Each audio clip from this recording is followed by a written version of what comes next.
దేవుడు ఆకాశ వాకిళ్లను విప్పి పట్టజాలనంత విస్తార ధననిధులను కురిపిస్తున్నాడంట. దేవుడు సొలొమోను మీద ఐశ్వర్యాన్ని, జ్ఞానాన్ని కృమ్మరించిందే కాకుండా అతని జీవితంలో సమృద్ధిని నింపాడంట.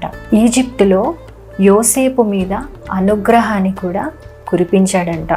బంధించబడిన స్థాయి నుంచి పరిపాలించే స్థాయి వరకు దేవుడు యోసేపుని తీసుకువెళ్ళటం మనం చూస్తాము. అయితే అప్పట్లో చేసిన కార్యాలు ఇప్పుడు కూడా నేను చెయ్యగలను అని ప్రభు నీతో మాట్లాడుతున్నారు.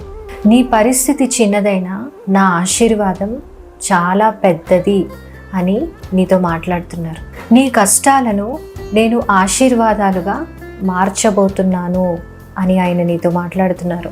నీ ఎదురు చూపును నేను సమృద్ధిగా మార్చబోతున్నాను. నీ ఎదురు చూపును నేను సమృద్ధిగా తీర్చబోతున్నాను అని ప్రభు మాట్లాడుతున్నారు. నీ జీవితంలో మూసుకుపోయిన ద్వారాలు తెరుచుకుంటాయి. నీ చేతులకు పట్టలేనంత ఆశీర్వాదాన్ని నేను దయచేయబోతున్నాను.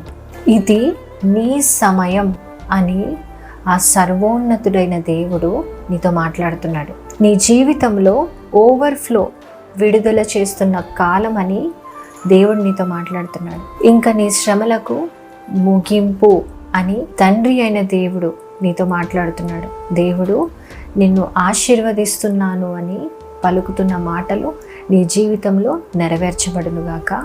దేవుడు నిన్ను, నీ కుటుంబాన్ని దీవించునుగాక.